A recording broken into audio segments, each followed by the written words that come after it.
आज आपका पुनः स्वागत है। डियर लर्नर्स, आज हम लॉ ऑफ डेफिनिट प्रोपोर्शन के बारे में बात करते हैं। लॉ ऑफ डेफिनिट प्रोपोर्शन के बारे में बात करते हैं। This law is given by Proust in 1799। Proust के द्वारा इस नियम को दिया गया था। क्या नियम है? What is the law? Elements always combine in fixed ratio of their weights. तत्व सदैव भारों के निश्चित अनुपात में संयोग करते हैं। Combine. Elements always combine in fixed ratio. तत्व सदैव भारों के निश्चित अनुपात में संयोग करते हैं। या दूसरी तरह से हम ऐसे कह सकते हैं इसको, a chemical compound always contains same elements and their proportion by mass is always definite and constant। कोई भी रासायनिक यौगिक हमेशा तत्व और उसका जो अनुपात है, तत्वों का जो अनुपात है, उसका जो द्रव्यमान का अनुपात है वो निश्चित रहता है। इसे हम और भी इस तरह से कह सकते हैं, a pure compound contains the same elements in the fixed ratio of their weights wherever its method of preparation may be। किसी रासायनिक यौगिक में चाहे उसे किसी भी विधि से बनाया जाए या किसी भी स्रोत से लिया जाए, किसी भी स्रोत से प्राप्त किया जाए, तत्वों के द्रव्यमानों का अनुपात सदैव समान होता है। ये हम इस लॉ ऑफ प्रोपोर्शन को इस प्रकार से कह सकते हैं। अब इसको समझने की कोशिश करते हैं, फिर पुनः इसको स्पष्ट करने की कोशिश करते हैं। For example, ratio of H and O, ratio of H and O by mass in H2O is always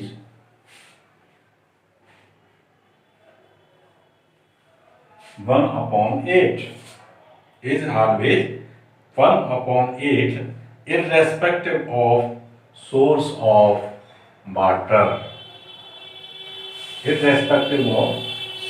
of water। ये हमारा यौगिक है H2O।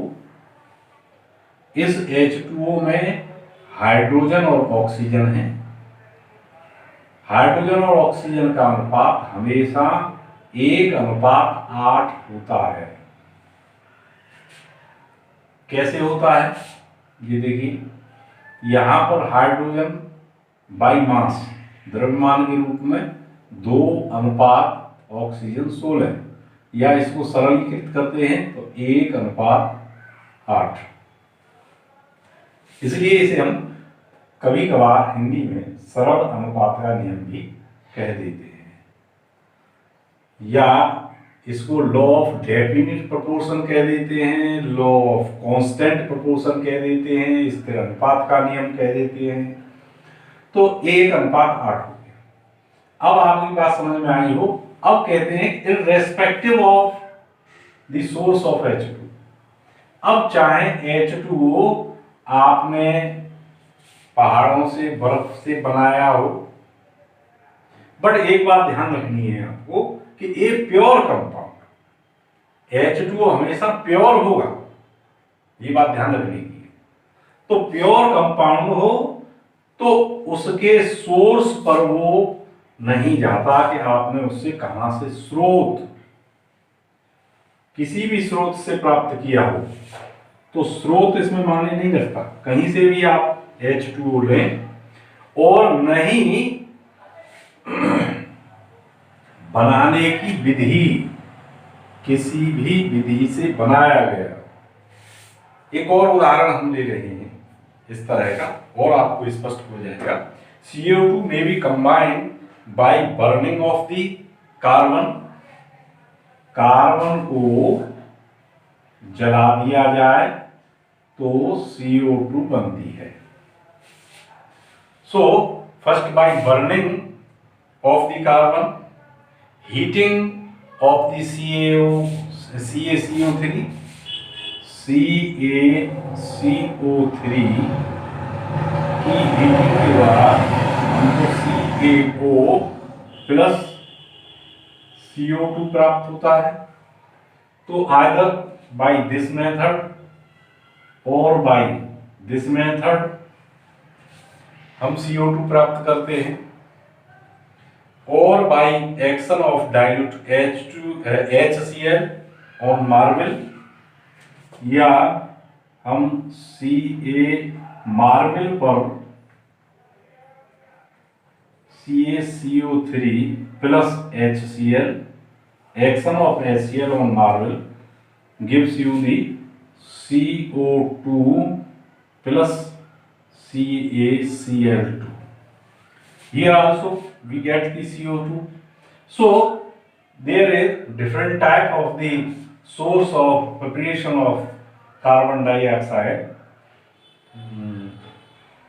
So there is no matter that how you prepare the CO2, but matter is this कि यदि हम मास का ratio लेते हैं तो that always be fixed. Here you see carbon 12 and 32 means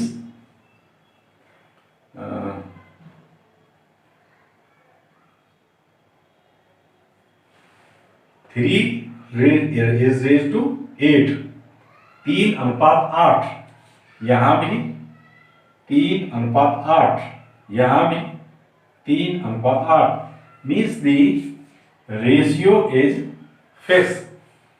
So it is not the matter कि how you prepare, from where you get the compound. तो इसमें ये मैटर नहीं करता है। मेरे ख्याल से आपकी बात समझ में आ गई होगी कि ये हमेशा जो अनुपात है वो 3:8 ही रहता है।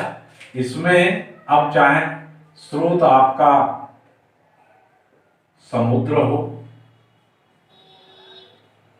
वहां से आपने H2 लिया है, बट दैट इज प्योर, वो शुद्ध होना चाहिए। चाहे पहाड़ों की बर्फ से लिया हो, चाहे वो किसी नदी से लिया हो, अमेरिका से लिया हो, उसमें H2O में जो तत्वों का अनुपात है वो हमेशा फिक्स रहता है, निश्चित रहता है, स्थिर रहता है, उसमें कोई बदलाव नहीं होता। इसे हम कहते हैं लॉ ऑफ डेफिनिट प्रोपोर्शन या स्थिर अनुपात का नियम। अब हम इसे देखते हैं उदाहरण के रूप में। So first example is 6.488 gram lead reacts with 1.002 gram oxygen to form an oxide. This oxide is also obtained by heating PbNO3 whole twice. It is found that percentage of lead in this oxide is 86.62, so that These data illustrate the law of definite proportion. इसमें ये पूछा गया है कि lead की क्रिया oxygen से कराई है और उससे हमको ऑक्साइड मिला है, तो 6.488 ग्राम लेड है जो 1.002 ग्राम ऑक्सीजन से क्रिया करता है और लेड ऑक्साइड बनाता है। दूसरा डाटा हमारा ये है कि PbNO3 लेड नाइट्रेट को गर्म करके हमने लेड ऑक्साइड प्राप्त किया है 86.62 ग्राम।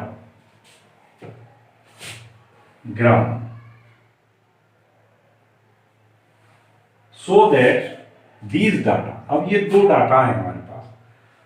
किसी भी क्वेश्चन में, किसी भी एग्जाम्पल में, किसी भी प्रॉब्लम में दो डाटा हो सकते हैं, कम से कम 3 हो सकते हैं, 4 भी हो सकते हैं, लेकिन हमको यही देखना है कि हर डाटा से जो प्राप्त किया जा रहा है उसका जो प्रोपोर्शन है वो समान रहना चाहिए, फिक्स रहना चाहिए, सरल अनुपात में होना चाहिए, स्थिर अनुपात में होना चाहिए, कांस्टेंट रहना चाहिए। तो अब यहां हम देखते हैं इसमें कि mass of lead is equal to 6.46 mass of lead is equal to 6.488 gram. Mass of lead is 6.448 gram and mass of oxygen is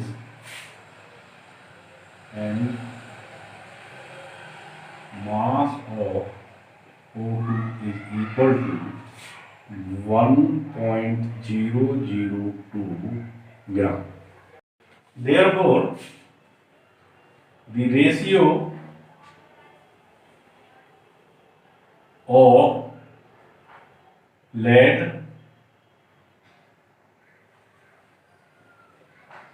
Pb and oxygen is equal to 6.488 upon 1.002. We get the value of this ratio is 6.475 gram. 6.475 gram. Again, mass of oxide is equal to 100 gram. Found that percentage of lead, meaning 100 gram. Mass of oxide is 100 gram. Mass of lead is this, and the mass of Pb is equal to 86.62 gram. 86.62 gram. Therefore, mass of oxygen is equal to,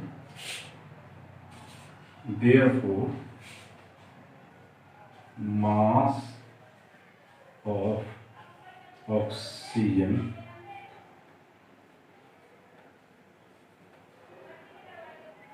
is equal to 100 minus 86.62 is equal to 13.38 gram. 13.38 gram.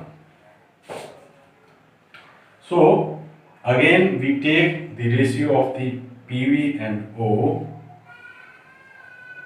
Again the ratio of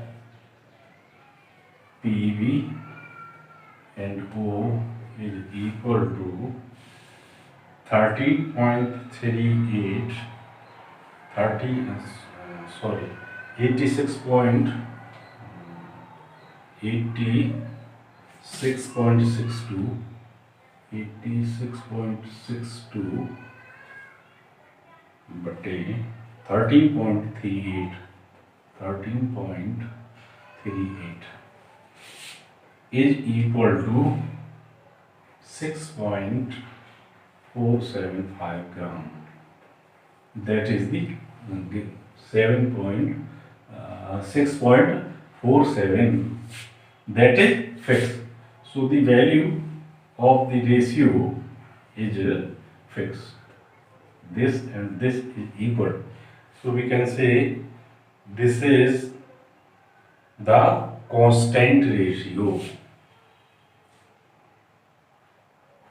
The and confirms the definite law of definite proportion. अब हमारा दूसरा उदाहरण है, समझ में आ गया ना? क्या किया हमने? पहले ऑक्सीजन और लेड का यहां से अनुपात लिया है पहले डाटा से, दूसरे डाटा में क्योंकि हमको परसेंट दिया है, परसेंट माने 100, तो 100 में हमको लेड मिला है 86.62 ग्राम, जिसको हमने 100 में से माइनस कर दिया है, 100 में से माइनस कर दिया है, तो हमको ऑक्सीजन का मात्रा मालूम पड़ गई। और इनका जब प्रोपोर्शन लिया तो वो भी उतना ही मिला जितना कि हमको पहले मिला था। तो इन डाटा से हमने ये कंफर्म कर लिया कि हमारा जो रेशियो है दैट इज फिक्स। अब हमारा सेकंड एग्जाम्पल, नाइट्रिक अम्ल की अधिकता में 0.5 ग्राम चांदी को घोला गया। इस विलयन की क्रिया NaCl के विलयन की अधिकता से कराई गई और 0.66 ग्राम AgCl बना। 1 ग्राम चांदी के तार को, पुनः दूसरा आंकड़ा दे रहे हैं ये, 1 ग्राम चांदी के तार को शुष्क Cl2 के साथ गर्म किया गया और 1.32 ग्राम AgCl प्राप्त किया। दिखाएं कि ये डाटा स्थिर अनुपात के नियम की पुष्टि करते हैं। अब देखिए इसमें क्या दिया है कि mass of Ag is equal to 5.5 gram.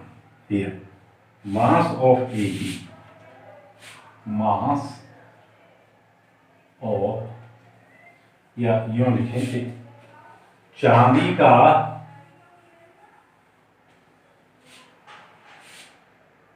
Ag का पहले आंकड़े Ag का द्रव्यमान बराबर 0.5 ग्राम या Ag का भार बराबर 0.5 ग्राम।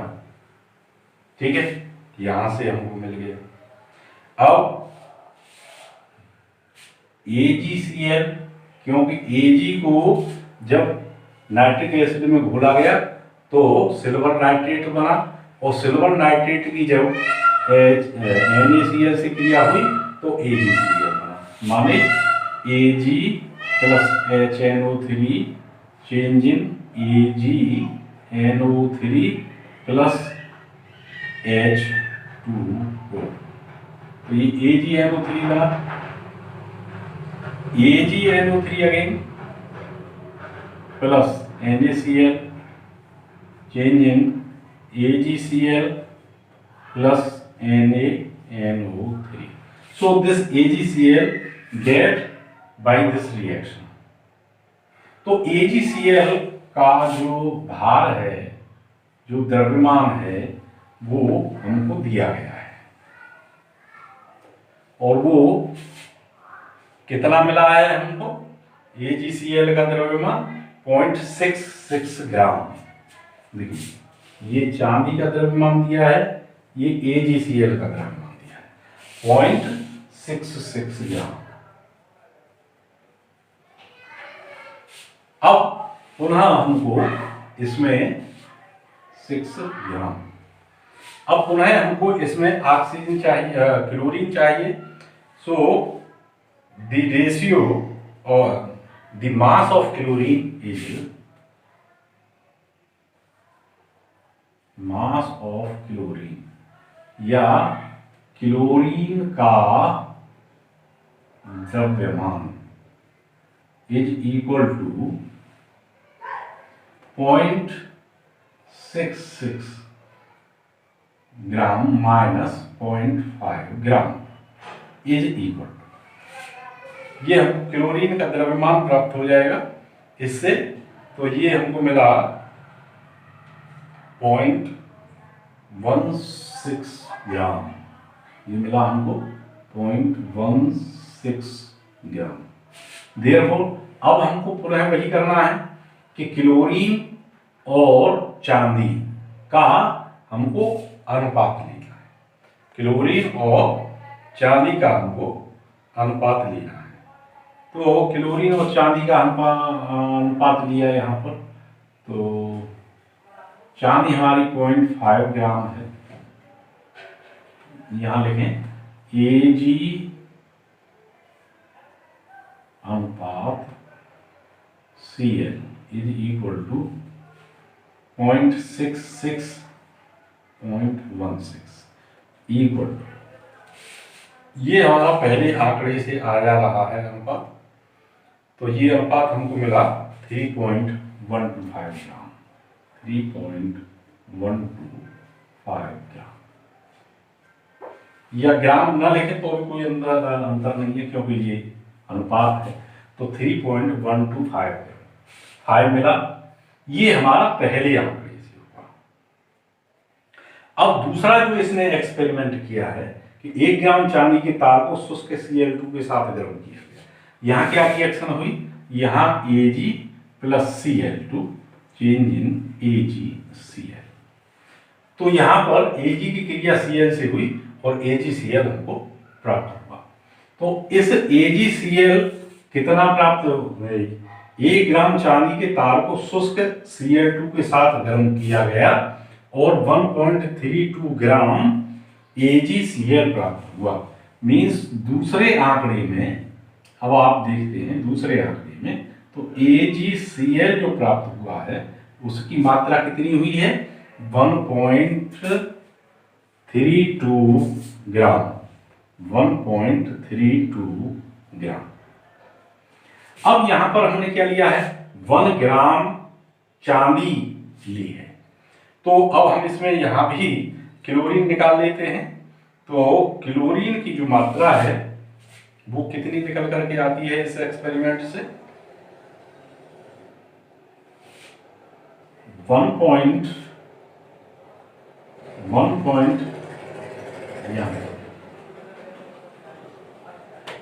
क्लोरीन Ag का मास कितना है हमारा? 1 ग्राम।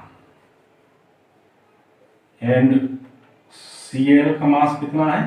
1.32 माइनस 1 इक्वल टू 0.32 ग्राम।